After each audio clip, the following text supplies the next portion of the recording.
Hello everyone, YouTube पर मौजूद English बोलचाल सीखने के सबसे आसान कोर्स की ये है क्लास नंबर 19। ये कोर्स खास तौर पर उन दोस्तों के लिए बनाया गया है जिनकी तालीम कम है और जिन्हें इंग्लिश ग्रामर सीखना मुश्किल लगता है। दोस्तों, इस कोर्स की हर क्लास में हम 4 से 5 स्ट्रक्चर सीख रहे हैं। इस तरह से हमारी अब तक की 18 क्लासेस में ऑलमोस्ट 70 स्ट्रक्चर्स हमने बहुत अच्छी तरह से सीख लिए हैं और उनकी प्रैक्टिस भी कर ली है। आज की इस क्लास में हमारे पास 5 स्ट्रक्चर्स हैं सीखने को। जी, तो हमारा पहला स्ट्रक्चर है कर करके तंग आ जाना। अगर आप कोई काम इतनी ज़्यादा दफ़ा कर लेते हैं जिसको शायद आप समझते हैं कि ज़्यादा बार करने की ज़रूरत नहीं थी और आप कर करके तंग आ गए हैं, तो आप इस बात को इंग्लिश में कहने के लिए इस स्ट्रक्चर का यूज़ करेंगे। इस स्ट्रक्चर को समझ लेते हैं। सबसे पहले आपके पास उस शख्स का नाम या उसके लिए प्रोनाउन आएगा जो कर करके तंग आ चुका है। फॉर एग्जाम्पल, आई मतलब मैं। कोई नाम हो सकता है, एहसन। किसी लड़की का नाम हो सकता है या उसके लिए प्रोनाउन यूज़ कर सकते हैं, शी। ठीक है। दे यानी वो, ज़्यादा लोग। इसी तरह से कोई भी शख्स जो कोई काम कर करके तंग आ गया है। तंग आ जाना, उकता जाना, थक जाना के लिए हमारे पास इंग्लिश में वर्ड है टायर्ड ऑफ। Tired of. और उसके बाद हम वर्ब की आईएनजी वाली फॉर्म यूज़ करेंगे और फिर हमारे पास सेंटेंस का बाकी हिस्सा आ जाएगा।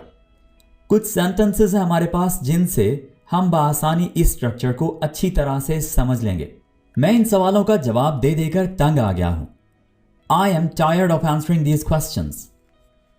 मैं, आई, सवाल, क्वेश्चंस, जवाब, आंसर, तंग आ जाना, tired of. I am tired of answering these questions. वो अपने वालिदैन को मना मना कर तंग आ गई है। वालिदैन, पेरेंट्स, मनाना, कन्विंस, तंग आ जाना, tired of. She is tired of convincing her parents. She is tired of convincing her parents. Students videos देख देख कर तंग आ गए हैं लेकिन फिर भी इंग्लिश बोलना नहीं आ रहा। ऐसा क्यों है? क्योंकि इंग्लिश बोलने की प्रैक्टिस ही नहीं करते। तो इंग्लिश बोलना तभी आएगा जब इंग्लिश मुंह से बोलेंगे। मुंह में इंग्लिश बोलना काफ़ी नहीं है, मुंह से इंग्लिश बोलना ज़रूरी है दोस्तों, इंग्लिश बोलना सीखने के लिए। Right? So English speaking practice practically करें, यानी मुंह से बोलकर प्रैक्टिस करें। ठीक है? शुरू शुरू में शायद आप इंग्लिश बोलने से शर्माते होंगे, तो आपने क्या करना है, आप अपने माइक के साथ, खुद के साथ, मोबाइल के साथ इंग्लिश बोलिए। ठीक है? अपने मोबाइल में रिकॉर्डिंग करके इंग्लिश बोलिए, खुद की इंग्लिश सुनिए और फिर इंप्रूव कीजिए। राइट? किसी अच्छे इंग्लिश बोलने वाले को सुनकर आहिस्ता आहिस्ता प्रैक्टिस कीजिए और इंप्रूव करते जाइए। ओके, स्टूडेंट्स वीडियोस देख देख कर तंग आ गए हैं। Students are tired of watching videos. Students are tired of watching videos. जी दोस्तों, तो देखा आपने कितनी आसानी से एक बहुत ही ज़बरदस्त बात करनी सीख ली इंग्लिश में। अब हमने इनको प्रैक्टिस करना है बोलकर। ओके, 1 by 1 मेरे साथ आपने स्लोली पहले प्रैक्टिस करना है, फिर इसको हम फ्लुएंटली बोलेंगे। राइट? ओके जी। I am tired of answering these questions. I am tired of answering these questions. I am tired of answering these questions. I am tired of answering these questions. आगे बढ़ते हैं। She is tired of convincing her parents. She is tired of convincing her parents. She is tired of convincing her parents. She is tired of convincing her parents. Last है, students are tired of watching videos. Students are tired of watching videos. Students are इनको मैं मिला रहा हूँ, ठीक है, link कर रहा हूँ, तभी तो हमारी फ्लुएंसी बनती है। ठीक है? Students are tired of watching videos. 2 से 3 क्लासेस देख लेने से इंग्लिश बोलना नहीं आ जाएगा। मैंने आपको मुकम्मल कोर्स देखने को कहा था। ठीक है, तो इस बात को इंग्लिश में करने के लिए हमारे पास ये स्ट्रक्चर मौजूद है, यानी ऐसी बातें जिसमें हमने किसी को कहना हो कि किसी ने ऐसा काम करने को कहा था, किसी ने ये वाला काम करने को कहा था किसी और को। ठीक है, इस तरह की बातों को हम इंग्लिश में इस स्ट्रक्चर का यूज करते हुए कह सकते हैं। इसमें सबसे पहले ये सब्जेक्ट आ जाएगा जिसने कोई काम करने को कहा था। ठीक है, ओके, सब्जेक्ट आ जाएगा, फिर टोल्ड यू टू, इसको प्रैक्टिस करें, बोलें told you to, told you to, told you to. और फिर वर्ब की पहली फॉर्म, ये वर्ब की पहली फॉर्म यहां पर कौन सी लगेगी? जो काम करने को कहा गया था। ठीक है, यानी इस शख्स ने किसी और को जो काम करने को कहा था वो यहां पर आ जाएगा। ठीक है, ओके, कुछ सेंटेंसेस हैं, इनको हम देख लेते हैं, मजीद इससे हमारी अंडरस्टैंडिंग और लर्निंग और प्रैक्टिस अच्छी हो जाएगी। मैंने आपको मुकम्मल कोर्स देखने को कहा था। I told you to, I told you to watch complete course, I told you to watch complete course. उसने मुझे दवाई ठीक तरह से लेने को कहा था। He told me to, he told me to।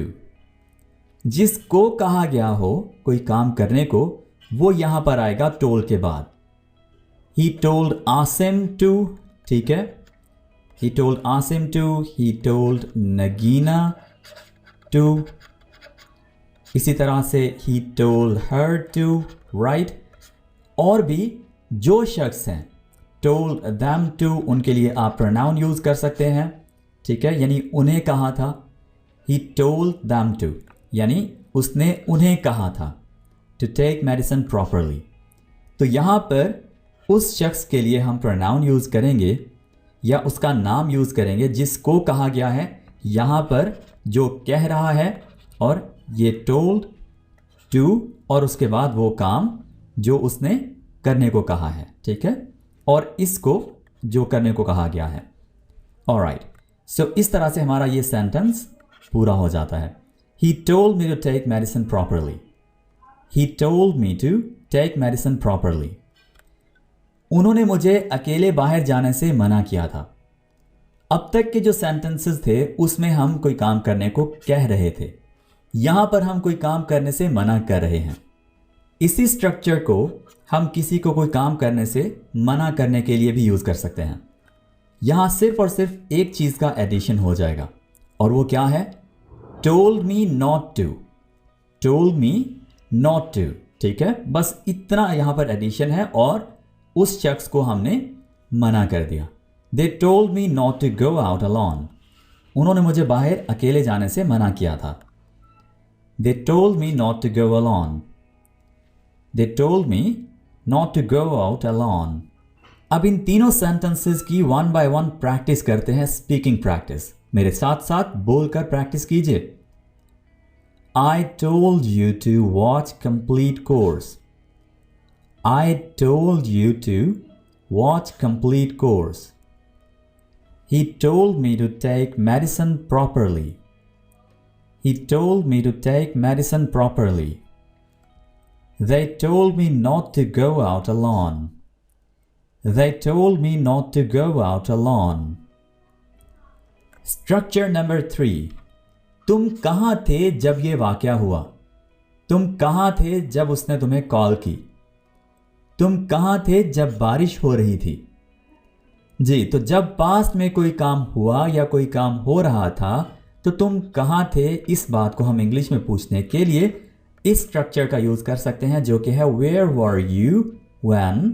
तुम कहां थे जब, और फिर हम वो बात करते हैं जिसके बारे में हम पूछना चाह रहे हैं कि जब ये हुआ, जब कॉल की गई, जब बारिश हो रही थी। ठीक है, ये बेसिकली पास्ट सिंपल का सेंटेंस है, यानी शुरू हम पास्ट सिंपल से कर रहे हैं, वेयर वर यू। और फिर ये वाला जो हिस्सा है, चूंकि पहला हिस्सा पास्ट सिंपल में है, तो ये वाला हिस्सा भी पास्ट सिंपल में ही होगा। ओके, या ये पास्ट कंटिन्यूअस में जाएगा। ठीक है, रहेगा पास्ट में ही। सो यहां देखिए, तुम कहां थे जब ये हुआ? Where were you when it happened, where were you when it happened. तुम कहाँ थे जब मैंने तुम्हें कॉल किया? Where were you when I called you? Where were you when I called you? जब बारिश हुई तुम कहाँ थे? Where were you when it rained? Where were you when it rained? अब तक हमने सिंपली पास्ट सिंपल के ही सेंटेंसेस बनाए। इसमें पहला हिस्सा भी पास्ट सिंपल का था, दूसरा भी। ऐसे फिक्रात भी हम बना सकते हैं इस स्ट्रक्चर को यूज करते हुए, जिसमें दूसरा हिस्सा पास्ट कंटिन्यूअस का आएगा, ठीक है। यानी where were you when he was dancing, जब वो डांस कर रहा था तब तुम कहाँ थे। Where were you when they were driving, तुम कहाँ थे जब वो ड्राइविंग कर रहे थे। स्ट्रक्चर नंबर 4, क्या हमें पुलिस को नहीं बुला लेना चाहिए? क्या उसे रोजाना वीडियोस अपलोड नहीं करनी चाहिए? उन्हें भला अब चले नहीं जाना चाहिए? दोस्तों, अपने साथ मौजूद लोगों से मशवरा अक्सर हम करते रहते हैं कि क्या ऐसा नहीं हो जाना चाहिए या क्या ऐसा नहीं कर लेना चाहिए। उर्दू के ऐसे सेंटेंसेस को इंग्लिश में कहने के लिए कुछ इस तरह के स्ट्रक्चर का यूज किया जाता है। इसमें शुरू में आ जाएगा shouldn't और फिर सेंटेंस बोला जाएगा वो जिस पर हम कह रहे हैं जी कि क्या ऐसा नहीं हो जाना चाहिए। फॉर एग्जाम्पल, क्या हमें पुलिस को नहीं बुला लेना चाहिए? Shouldn't we call police? Shouldn't we call police? Shouldn't we call police? क्या उसे रोजाना वीडियोस अपलोड नहीं करनी चाहिए? Shouldn't he upload the videos every day? Shouldn't he upload the videos every day? उन्हें भला अब चले नहीं जाना चाहिए? Shouldn't they go now? Shouldn't they go now? दोस्तों, अक्सर लोग क्या करते हैं, इस टी को बड़ा ही क्लियरली प्रोनाउंस करते हैं, जैसे shouldn't, shouldn't। आपने इस टी को बिल्कुल हल्का सा प्रोनाउंस करना है, यानी इस पर आकर आवाज आपकी एंड हो जानी चाहिए, यानी shouldn't, shouldn't, ठीक है। टी हल्का सा आपके मुंह से अगर ना भी निकले तो भी ओके, लेकिन आपने ये वाला जो साउंड है ये वाला नहीं निकालना, राइट, इसको नहीं बनाना आपने। Shouldn't we call police? Shouldn't they upload the videos every day? Shouldn't they go now? जी, स्ट्रक्चर नंबर 4 हमारा हो गया क्लियर। स्ट्रक्चर नंबर 5, तकरीबन कितने। इस बात को इंग्लिश में पूछने के लिए हमारे पास वर्ड्स हैं about how many, about how many, और उसके बाद जो चीज़ें हम पूछ रहे हैं कि कितनी हैं, कितनी बार है, कितने हैं, उसके लिए जो वर्ड है इंग्लिश में वो यूज़ कर लेंगे और फिर सेंटेंस का बाकी हिस्सा आ जाएगा। फॉर एग्जाम्पल, तुम्हारे करीब कितने स्टूडेंट्स होंगे, यानी तुम्हारे तकरीबन कितने स्टूडेंट्स हैं। अबाउट हाउ मैनी, और ये जो नाउन है students, about how many students do you have.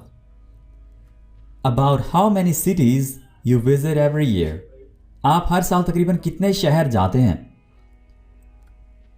तकरीबन कितनी तस्वीरें ले चुके हैं आप। About how many pictures have you taken, about how many pictures have you taken. जी दोस्तों, हमने पांचों के पांचों स्ट्रक्चर्स बहुत अच्छी तरह से सीख लिए। अब बारी है इनकी प्रैक्टिस करने की।